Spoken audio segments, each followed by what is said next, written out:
Fedora, comment ça va? Bonjour, ça va très bien et ça va. Bah super, aujourd'hui tu es notre invité du jour pour Histoire de style, donc tu vas nous dire absolument Avec plaisir. tout de ton style, de tes secrets, de look, de beauté. Donc déjà aujourd'hui tu peux nous dire comment t'es habillée, pourquoi t'as choisi cette tenue En fait, cette tenue, elle regroupe un petit peu certaines de mes inspirations. Je suis d'origine méditerranéenne, mais de deux parties de la Méditerranée. Je suis moitié italienne, moitié libanaise. Donc un peu ces deux pays m'ont inspirée. Et j'aime dans le côté italien, ce côté un peu dolce vita, un peu vintage. Et j'aime bien dans le côté libanais un peu princesse, un peu noué. Souvent au Liban on fait aussi des robes peignoirs qui sont tout simplement cintrées.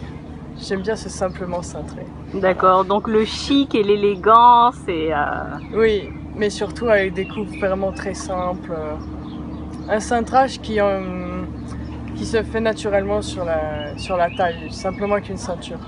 T'es trop forte Fedora, parce qu'en fait c'était la prochaine question. Mais bon, t'as pris de l'avance, mais est-ce que tu peux nous ajouter quelques mots sur la définition de ton style? Oui, je pourrais dire que mon style ne se définit pas qu'en un mot. J'ai plusieurs mots qui peuvent le définir, un peu vintage, un peu dolce vita et un peu oriental mais un peu moderne. L'oriental moderne sans trop d'ornementation ou de froufrou ou de bling bling. Je trouve que c'est un peu chargé parfois l'oriental. Voilà, le côté princesse mais sans trop le bling bling on va dire. Ouais, mais on diminue un peu. Voilà. Tu as absolument raison, parce qu'en fait c'est rare qu'on ait qu'un seul style. On a toujours un ou deux styles prédominants. Oui, oui, absolument. Donc, ça reflète plusieurs aspects de notre personnalité, absolument. Mais qui sont quand même homogènes quand on les assemble. Absolument. Et quels sont tes lieux de shopping favoris? Ah, oh la question. Alors, j'ai une stratégie de shopping. C'est que d'abord, je vais en ligne sur les boutiques en ligne, les boutiques officielles, et je regarde les collections actuelles et les articles un par un pour voir s'ils correspondent à mon style en fait. Je n'ai pas tellement de marques de prédilection que la contrainte pour moi c'est d'y trouver mon style et une émotion qui me parle. Donc je fais d'abord le shopping sur les images en ligne et puis je vais en boutique et je dis bonjour, je veux cet article, je voudrais l'essayer. Parce que pour moi c'est aussi important d'essayer en boutique les articles. D'accord. Donc avant de partir en shopping, on va dire que tu as déjà fait du repérage, tu sais déjà les articles que tu as envie de choper et oui. Tu connais déjà en fait les magasins où tu vas aller, tu as en tête en fait ce que tu veux, ce que tu recherches. Ah oui, on peut parler ça d'une planification. Le mot est lâché, planification de votre shopping. Ça c'est pour éviter, je veux surtout éviter les achats compulsifs.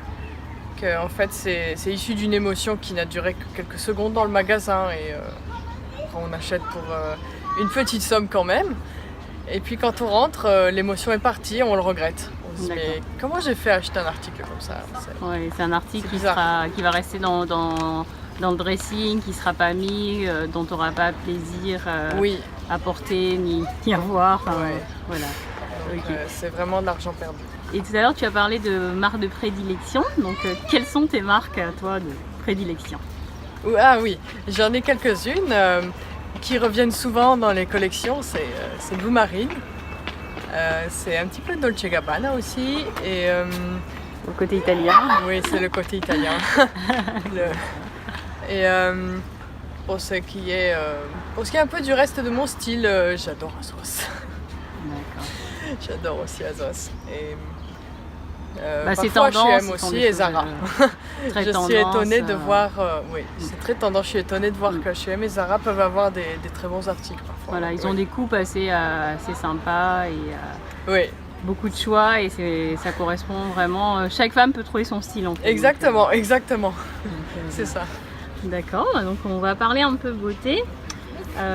Pour bien commencer la journée, quel est ton rituel de beauté? Alors, aucun maquillage n'est aussi bon que sur une peau qui est soignée. Soigner, Il faut le dire. Ah oui.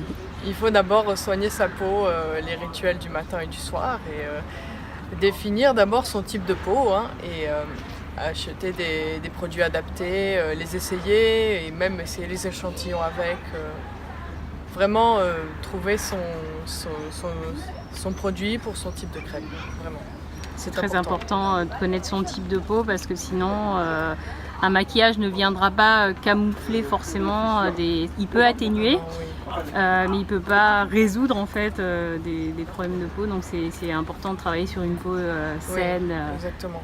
Il faut quand même que sans le maquillage on nous reconnaisse. Allez. Ça serait pas mal. Ça serait pas mal. Et donc, toujours pour parler beauté, pour bien finir ta journée, quel est ton petit rituel du soir, on va dire? Bien nettoyer la peau et lui donner des soins sur 8 heures, puisque pendant 8 heures de sommeil, plus ou moins, il faut que la peau ait eu ses nutriments et qu'elle soit quand même bien hydratée. Oui. Ce sont des très bons conseils. Et quel est ton accessoire préféré? Alors, mon accessoire préféré, ça tombe un peu mal, j'en ai pas tellement aujourd'hui, mais j'aime beaucoup les boucles d'oreilles surtout. C'est mon accessoire de prédilection. D'accord. Donc tu ne sortirais jamais, jamais, au grand jamais sans boucle d'oreille? Non, ça, les boucles d'oreilles, non. Je peux pas. D'accord. Et donc, par exemple... Mais ce sont les seuls accessoires que j'ai actuellement, c'est ces boucles d'oreilles, qui sont des petits corails, hein, des tout petits cœurs en corail. Et j'ai surtout ce sac que d'abord j'ai repéré en ligne, hein, de la collection actuelle de Prada, printemps 2018. Et je suis allée en magasin et j'ai dit bon bah, je voudrais voir ce sac de plus près, et ça a confirmé mon désir de l'acquérir, je l'ai acquis. Comme tu disais un petit peu le côté pin-up qu'on retrouve Dolce Vita. Exactement. Dolce Vita. Et avec voilà. La couleur qui rappelle aussi un petit peu la couleur du top que tu portes. Mais j'aime bien en fait allier le rouge et le rose, j'aime bien. D'accord. Ouais. C'est vrai que c'est une très belle association, très féminine, et tu mets très souvent la femme en valeur quand c'est porté avec justesse. Et donc, quelles sont tes pièces préférées de ton dressing, à part ces dernières acquisitions coup de cœur? Mes acquisitions coup de cœur en ce moment, ce sont les robes kimono, les robes portefeuille, des choses que tout simplement tu... Donc sobre et féminin en fait. Tu fermes et tu es habillée. D'accord. J'adore ça. Et quelle est ta manière d'organiser ton dressing? Je n'ai pas une manière très disciplinée. Ça veut dire que j'ai deux sortes de rangements que j'ai. J'ai des tiroirs et j'ai une penderie. Donc, ce qui est plié dans mon tiroir, ça veut dire les tops, les lingeries, les chaussettes, tout ça, ça rentre dans les tiroirs. Et tout ce qui doit être accroché, les robes, les kimonos, certains pantalons, enfin, tout va en penderie. Je ne classe pas par couleur et je ne classe pas par thème. Et donc, comment tu fais pour t'y retrouver en fait? En fait, je connais chaque pièce de mon dressing, je les mémorise. Ça, c'est parce que je planifie mon shopping. D'accord. C'est pour bien m'attribuer les pièces et pour que je m'en rappelle après. D'accord, ouais, comme ça t'évite d'oublier une pièce dans ton dressing, dire « Oh, j'avais oublié que j'avais ça !» ou « Avec quoi je vais le mettre ?» Oui, ça aussi. C'est tellement galère. La question qu'on se pose souvent. Oui. Et donc, la pièce de tes rêves ajoutée à ton dressing. Alors là, ça fait rejaillir un peu mon côté princesse du Moyen-Orient. Ce que j'aimerais vraiment, c'est une robe portefeuille très longue et drapée, tout simplement nouée à la taille.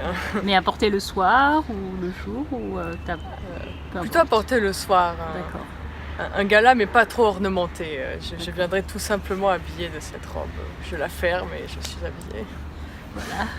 Comme si je sortais de ma chambre. Tout simplement. Un petit côté décontracté, mais travaillé. Ah oui. D'accord, d'accord. Et donc, tu as un dernier petit secret de beauté ou de look à partager avec nous pour que les femmes puissent se sentir bien dans leur corps, dans leur look, dans leur style? Alors, tu as relevé un point important, c'est se sentir bien dans le corps. On porte très bien nos habits quand on se sent bien dans notre corps. Et quand notre corps est en bonne santé aussi, quand on travaille aussi notre corps au sport. C'est important. Donc, une bonne hygiène de vie. Oui. Parce qu'il nous le rend bien et on est souvent de meilleure humeur aussi. C'est vrai. Et accepter son corps et oui. aussi dire chaque silhouette a des points forts et travailler sur ces points forts-là pour les mettre en valeur. Absolument. Il faut d'abord accepter son corps et puis le travailler au meilleur de sa forme. Ne pas dire mon but c'est le corps de elle, moi je veux ressembler à ça, on laisse tomber. Il faut juste se mettre au meilleur de sa propre forme. Bah écoute, les habits tomberont magnifiquement bien.